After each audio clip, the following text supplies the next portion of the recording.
Olá, tudo bem? Então o capítulo de hoje vai falar um pouco sobre monitoramento, né, de alguns parâmetros de perfuração, tá? Vamos comentar os principais, tá? Então são parâmetros que de alguma maneira vão implicar, né, no bom andamento da perfuração, tá? Esse primeiro slide aí a gente vê um painel típico de uma sonda, vamos dizer, mediana, né? Não tão antigo, mas também não tão moderna, tá? Onde os instrumentos são principalmente analógicos, tá? Eletromecânicos, tá? Aí a gente vê então um painel exemplo, né? Onde que a gente vê o retorno da lama, quantas strokes a bomba está fazendo, qual é a variação do volume de lama, né, nos tanques, qual que é o peso da coluna, o peso sobre a broca, qual que é o torque, né, na mesa rotativa, o torque elétrico, o torque na chave flutuante, as rotações, da mesa rotativa, a pressão no bombeio, enfim, vários parâmetros, né, que devem ser controlados, né, constantemente pelo sondador ou pelo assistente driller, enfim, né, durante a perfuração. Tá? Esse painel aí, né, que está como exemplo aí, vocês podem verificar aí embaixo, está escrito Martin Decker. Né? Martin Decker é um dos principais, mais famosos fabricantes, né, de painéis para a indústria do petróleo. Tá? Então, geralmente, às vezes, né, principalmente aquele mostrador, que parece um relógio bem grande ali no painel, que mostra o peso sobre a broca, às vezes ele é chamado de Martin Decker, né? Mas na verdade Martin Decker é o nome do fabricante, ok? Só uma curiosidade.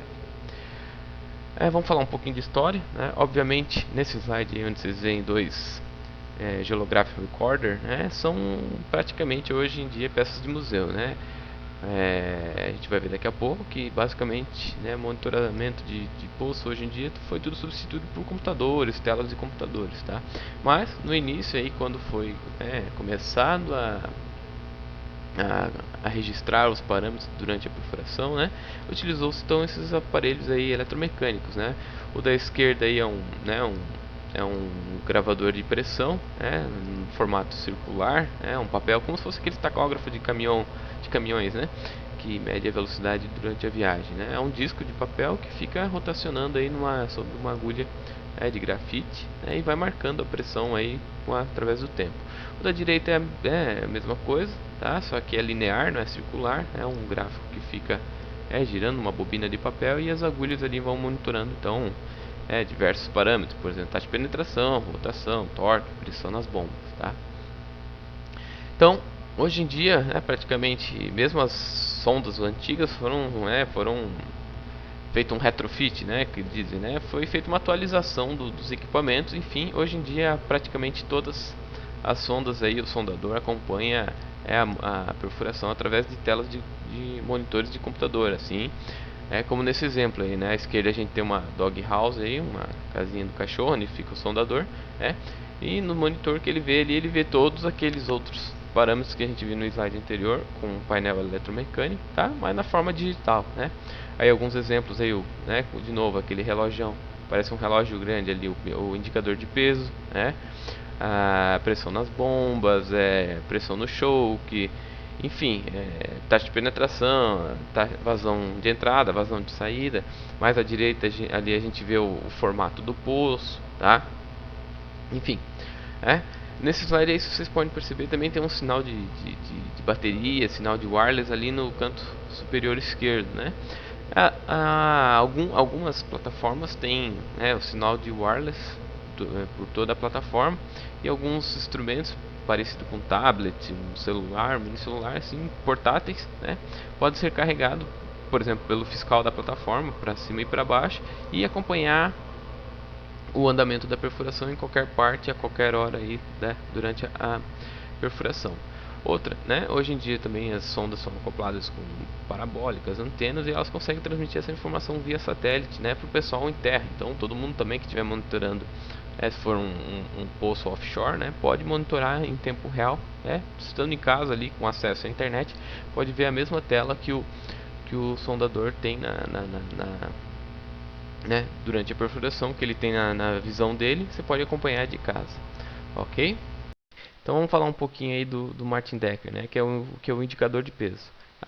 Então basicamente esse mostrador, né, o maior, né, da tela do computador ou no painel do sondador, tá? Ele vai mostrar, indicar aí qual é o peso total que está sendo erguido aí pelo sistema de içamento, pela Catarina, enfim, tudo que estiver pendurado no gancho, né?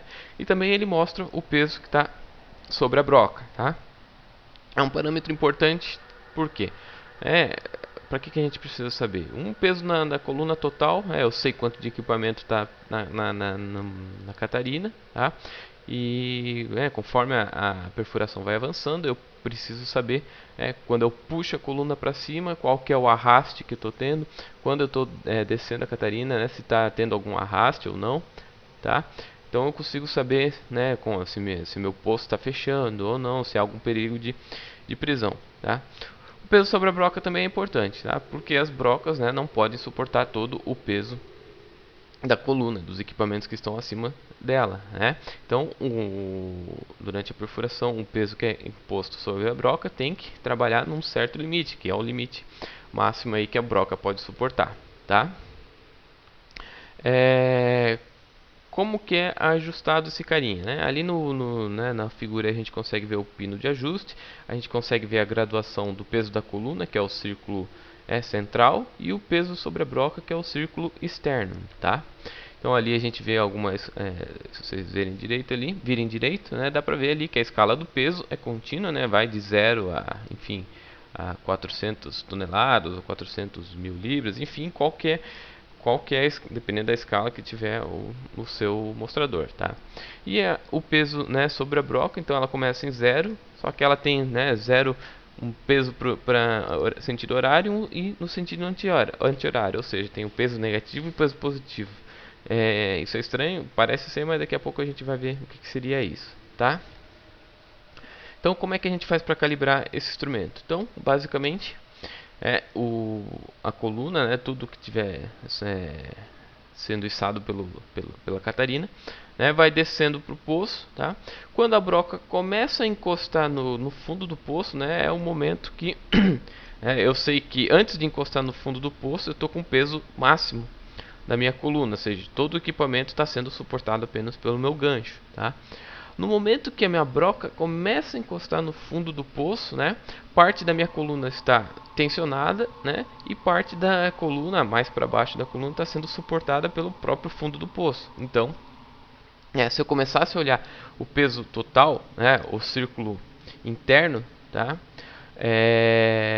a gente notaria que o peso total, né, e chegaria a um máximo, um valor máximo, vamos supor 100 toneladas, tá? E quando começasse a encostar no fundo do poço a broca, esse valor tenderia a descer, né? Começar de 100, passaria, sei lá, para 90 toneladas. Ou seja, 10 toneladas sumiram da coluna de perfuração? Não. Isso significa que 90 toneladas estão sendo tracionadas, né, pelo meu sistema de içamento e 10 toneladas já estão sendo suportadas, né, pela broca. Então a broca está apoiando aí 10 toneladas da coluna de perfuração. Tá? Então como é que a gente faz para calibrar? Antes de começar, então, no momento que o driller sente que chegou ao fundo do poço, né, começou a diminuir o peso da coluna, ele para, tá? Zero o Martin Decker, né? Esse é meu peso zero, né, sobre a broca, né? Praticamente zero, tá? Então ele zerou. Para zerar ele usa o pino de ajuste, ok? Então a partir desse momento, né, tá zerado o meu calibrador. Se ele começa a soltar o peso, né, da minha coluna para começar a perfurar. No Martin Decker então vai mostrar um ponteiro maior ali. Nessa figura não dá para ver os dois ponteiros, né, porque eles estão sobrepostos. Então são dois ponteiros na verdade, um para o peso na coluna e outro para o peso sobre a broca, tá? Então o peso sobre a coluna, o peso da coluna, né, vai começar a diminuir e o peso sobre a broca vai começar a aumentar, tá? Beleza. Quando o sondador está descendo, né, começando a perfuração, então, né, o peso vai tender a virar positivo, porque a broca está suportando todo o meu peso, parte do peso da coluna, tá? Só que no momento que o sondador sobe a coluna, né, nesse slide a gente vê, o ponteiro tende a girar anti-horário, o ponteiro do peso da broca e o peso da coluna também, o horário, ele tenta aumentar, porque quando ele está puxando, ele está fazendo uma força além do próprio peso da coluna, ele está deslocando lama e existe ainda o atrito do arrasto da coluna. Então parece que tem mais peso na coluna, mas na verdade é só nesses momentos, quando ele está puxando a coluna para cima, no caso. E quando ele está, né, soltando a coluna, né, descendo a coluna, né, parece que tem menos peso. Na verdade, né, ele está sendo tá tendo um pouco de arraste contra as paredes do poço e o próprio deslocamento de lama, ok? Como que é medido, né, o peso, né, do meu sistema de cimentos, de equipamentos, né? Então, na verdade, é uma medição um pouco indireta, tá? O que é feito? Nesse slide aí a gente vê o hook load, que é esse sensor da direita, ele é preso no cabo de perfuração, na drill line, tá? O que acontece? Ele internamente tem uma resistência que varia com a pressão, com a tensão que está sendo a mecânica, né? A pressão mecânica que está sendo colocado sobre ele, tá? Então, quando existe equipamentos na Catarina, muito peso na Catarina, o cabo, a drill line tende a ficar mais tensionado. Então ele puxa, o cabo que atravessa esse sensor fica mais tensionado e gera um sinal elétrico compatível a essa tensão. Tá? Quando, por exemplo, no momento que estamos fazendo uma conexão, onde toda a coluna de perfuração está acunhada, ou seja, a cunha está segurando o peso da coluna de perfuração, é o peso mínimo que vai ficar no meu sistema de içamento, que é o próprio peso da Catarina, do gancho, enfim. Então esse vai ser meu peso mínimo. Nesse momento o cabo, a drill line, vai estar mais relaxada. Então vai estar gerando um outro sinal compatível a essa tensão sobre o hook load. Tá? Então meus limites de peso vai ficar no máximo, que é com o equipamento na Catarina fora, sem estar acunhado, e no momento que estiver acunhado. Então esse peso aí é feito uma regrinha de 3 e é calibrado então o meu sensor de peso, ok? Outro parâmetro importante durante a perfuração é o monitoramento da pressão, tá? Que pressão, né? Pode ser a pressão, né, lá na broca, pode ser a pressão aqui superficial, pressão nas bombas, mas enfim, é a pressão do fluido de perfuração que vai ser bastante monitorado, tá? Por que é importante saber? Por exemplo, eu sei que se eu mantenho uma vazão constante das minhas bombas de lama, eu teoricamente, né, não vou alterar o diâmetro da minha broca, os jatos, enfim, então a pressão no meu sistema inteiro tem que se manter constante, certo? Se não houver nenhuma outra influência, ele vai ter que se manter constante. Obviamente, né, conforme a minha perfuração vai avançando, a pressão tende a aumentar um pouco, tá? Mas, né, linearmente, né, com uma certa inclinação conhecida, ok? Por exemplo, né, eu tenho uma pressão aí de 1000 psi praticamente constante durante a perfuração. E de repente eu olho lá no meu gráfico, né, que passar 1 minuto atrás, 2 minutos, 1000 psi, 1000 psi, e daqui a pouco essa reta começa a declinar, vamos dizer assim, de 1000 psi caiu para, sei lá, 800 psi, uma perda de 200 psi na pressão aí no sistema. Opa, isso era para acontecer? Não, né? Teórica, pela tendência da curva, não era para acontecer. Alguma coisa ocorreu, tá? Então, o driller vai ter que ficar atento a essas modificações, né, esses parâmetros, e investigar. Por exemplo, eu mexi na vazão da bomba? Não. A bomba deu problema? Não. Ops. Então, alguma coisa talvez mais séria esteja acontecendo com a minha perfuração. O que poderia ter acontecido? Né? Minha pressão caiu e eu não mudei a vazão? Vamos pensar o seguinte, por exemplo, se você está lá regando as plantinhas no jardim, com uma mangueira, tá? Você ligou a torneira e deixou a torneira ligada e não mexeu mais nela, na vazão da torneira, certo? Você foi lá na ponta da outra ponta da mangueira, né? Mexeu no bico da mangueira e regulou, o jato d'água, né? Como se fosse o jato da broca, tá? E não fez mais nenhuma modificação e ficou, regando as plantas. Você verificou ali que tinha um jato de 2 metros mais ou menos de comprimento, né, de água, tá? E por alguma razão, sei lá, o seu cachorro se soltou e foi lá e mordeu a mangueira, fez 2 furinhos na mangueira. O que aconteceu com aquele jato, né, que estava regando lá a planta? com certeza ele caiu porque a pressão, né, do sistema caiu. Aquele jato de 2 metros foi lá para 1 metro, por exemplo. Isso eu posso fazer uma analogia com a minha coluna de perfuração. Se eu não mexi em nada na vazão das minhas bombas, por que a pressão caiu? Ups. Se eu não identifico nada na superfície, algum problema está acontecendo na minha coluna de perfuração. Por exemplo, alguma toe joint está se desconectando e está havendo algum vazamento de fluido da pressão antes de chegar na broca, por exemplo. Então isso é um detalhe super importante.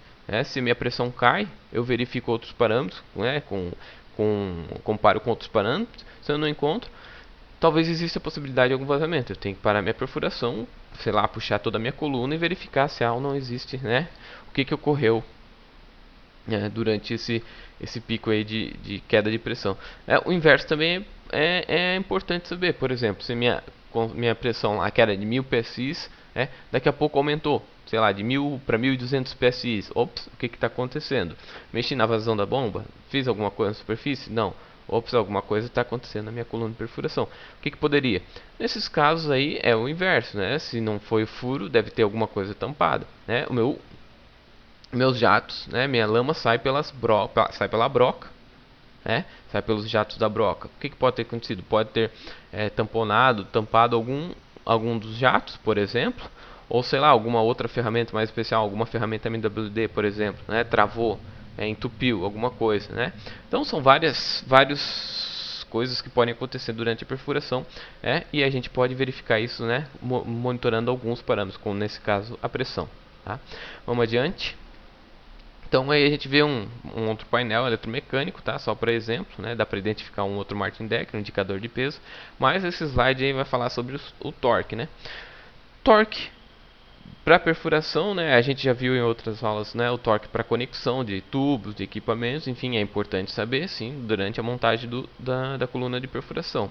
O plataformista vai lá, olha no torquímetro qual que é o torque que está aplicando na chave flutuante, no iron roughneck, enfim.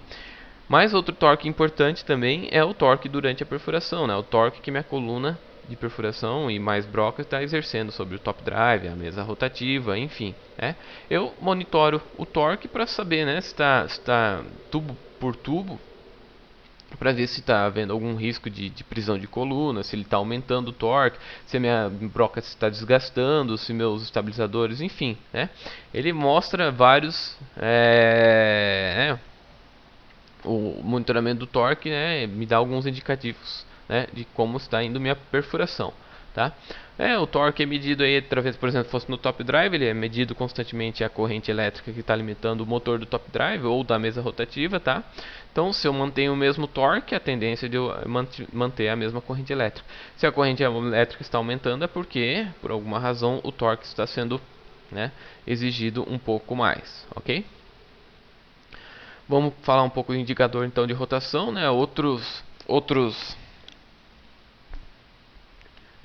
Outro item interessante de ser monitorado é a rotação da coluna de perfuração, quantas rotações por minuto ela está fazendo, ou minhas bombas, se ela está na vazão certa, que a vazão vai ser controlada por quantos strokes ela está dando por minuto, Então eu meço aí a rotação da minha velocidade, tá? É um parâmetro interessante de se monitorar, principalmente em relação à rotação da coluna, é o stick and slip. O que seria aí, traduzindo stick é grudar, como se fosse um adesivo, grudar, e slip escorregar. Isso vai acontecer com a minha coluna de perfuração quando existe algum atrito, alguma coisa na minha coluna de perfuração. Por exemplo, teoricamente, se tudo tivesse certo, bonitinho com a minha coluna de perfuração, a velocidade de rotação que eu vejo lá na superfície, lá no chão de plataforma, lá, por exemplo, nesse slide aí a gente vê, seria 100 rotações por minuto.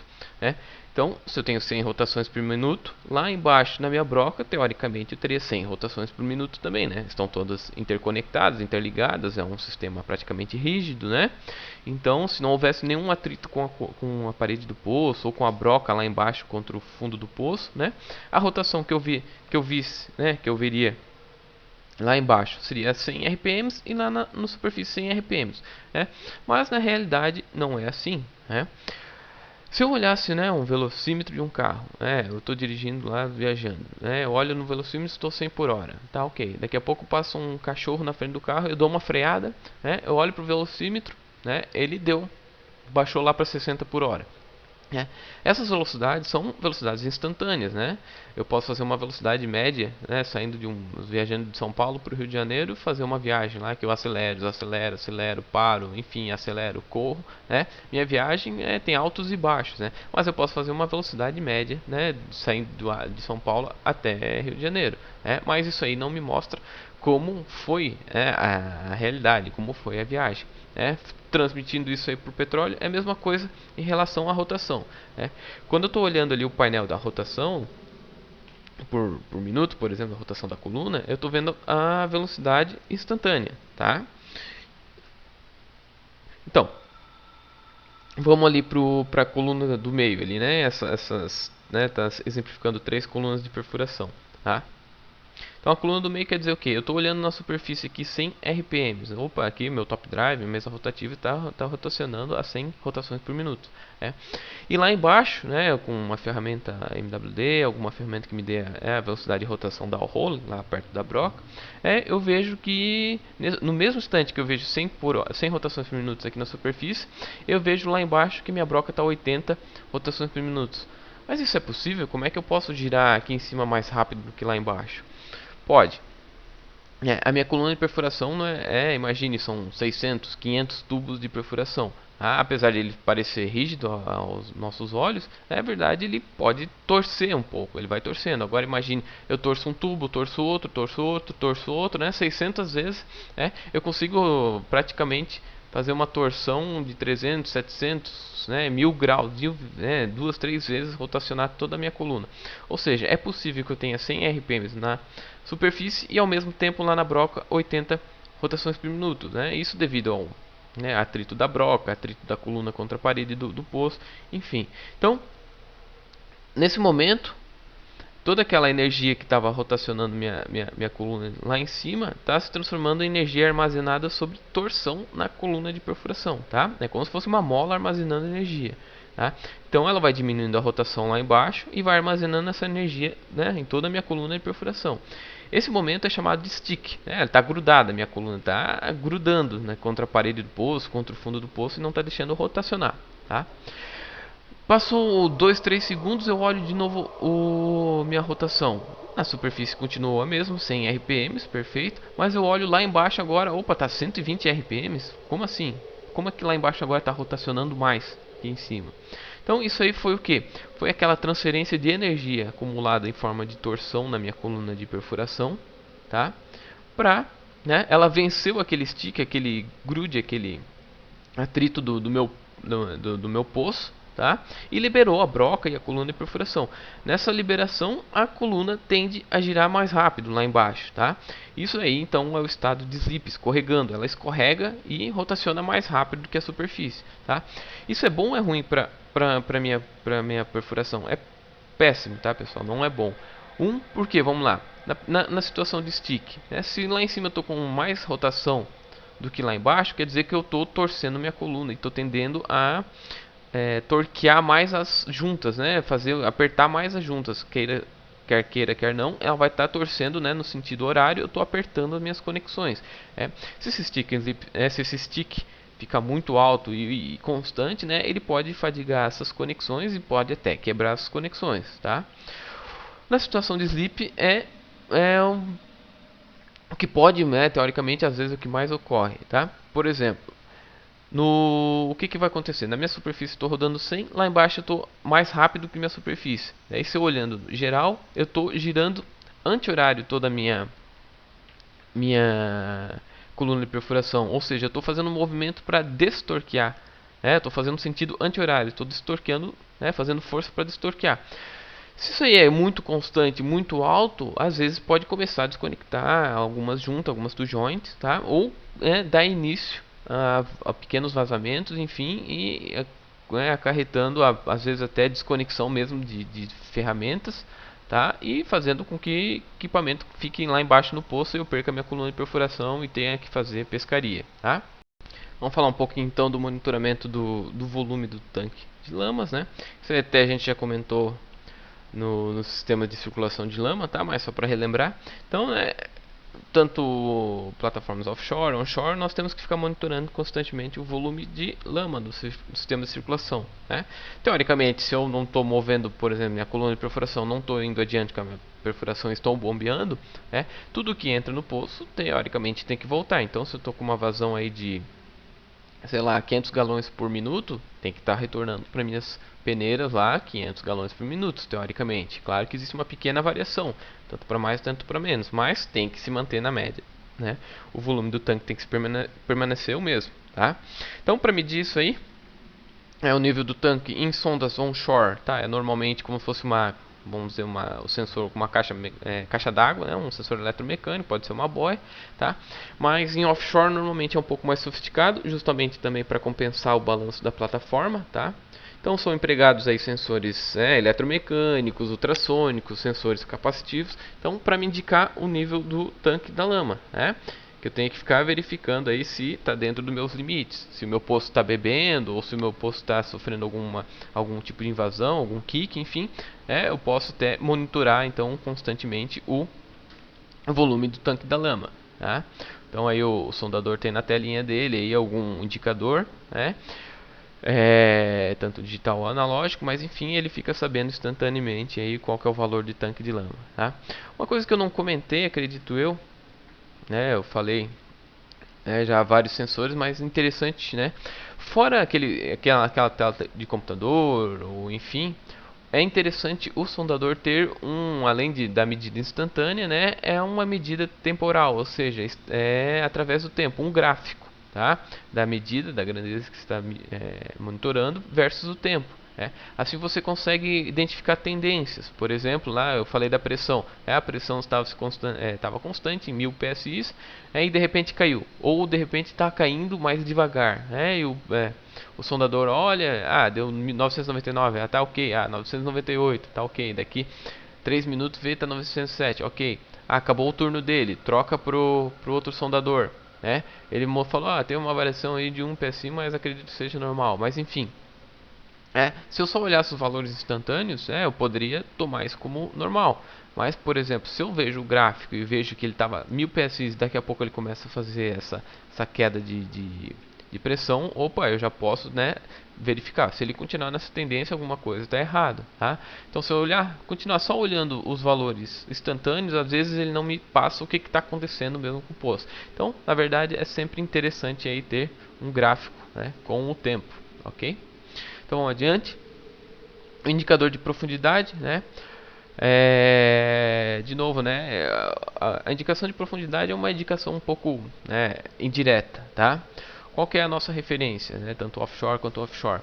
Antes de colocar qualquer equipamento no poço, é feito todas as medidas dele, tanto de comprimento quanto de diâmetro, enfim, pescoço, enfim. Para quê, né? Uma de comprimento é para eu saber, para eu tomar a referência do meu comprimento de poço. Essa vai ser a minha referência. Todos, por exemplo, tubo de perfuração, teoricamente tem lá seus 9 metros de comprimento cada um. Mas se nós formos medirmos lá, ele pode ter 9 metros e 1 centímetros, 9 metros e 2 centímetros, 8 metros e 99 centímetros. Então, existe uma variação de fabricação. Só que essa variação aí de 1, 2 centímetros por tubo, talvez não faça diferença em um tubo, mas em 600, 1000 tubos, sei lá, essa variação de 1 centímetro, no final das contas, vai ser de 1, 2, 3 metros de comprimento, o que pode fazer a diferença. Você pode atingir ou ultrapassar o seu reservatório, por exemplo. Por isso que é feita essa medição de todos os equipamentos que estão indo para o poço. Fora isso, caso de prisão de coluna, enfim, você sabe como operar, tendo as profundidades corretas. Tá? Mas para indicação lá do nosso sondador, para, enfim, quem estiver monitorando o poço, a indicação de profundidade é feita automática, tá? Mas como que ela é feita?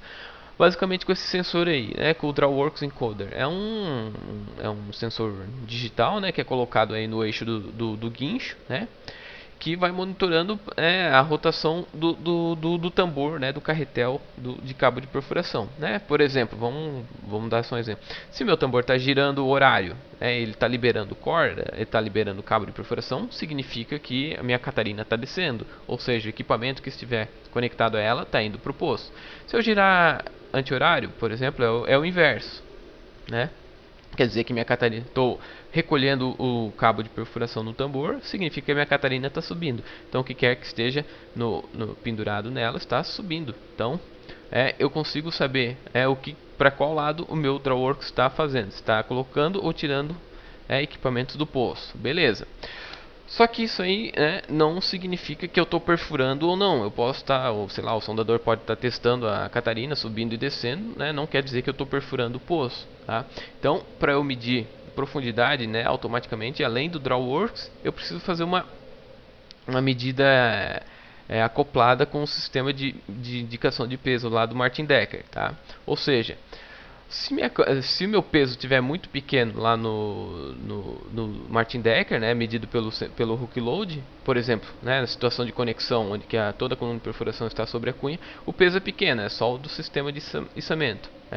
Então, o sistema automático verifica, ok, minha Catarina está se movendo para cima e para baixo, mas não interessa porque não existe equipamento pendurado nela, então não conto profundidade. Tá? No momento que eu faço a conexão, conecto no meu sistema, sei lá, Top Drive, por exemplo, o Martin Decker vai acusar, agora o peso da coluna está bem alto, está, sei lá, 100 toneladas, então significa que eu tenho equipamento conectado no meu sistema de Catarina. Se eu descer, se eu liberar cabo, quer dizer que tem equipamento indo para o poço. Tá? Se ele girou mais do que para o sentido horário do que o sentido anti-horário pela última vez, significa que eu estou indo mais fundo, quer dizer que eu estou perfurando o poço. Então, meu sistema identifica que estou perfurando. Tá? Então, esse é o sistema automático para identificar que estou perfurando ou não o poço. Tá? E outra coisa também interessante pelo Drawworks, ele tem que ser bem calibrado, tá? Por quê? Porque o tambor do Drawworks vai liberar cabo de perfuração, ok. Só que é um tambor, é um círculo, é um carretel, a primeira rotação, os cabos que tiver no primeiro wrap, que eles falam, na primeira envoltória, vamos dizer assim, ele tem um certo comprimento. Se eu giro uma volta completa, vamos dar um exemplo, ele me liberaria 1 metro de cabo, ok.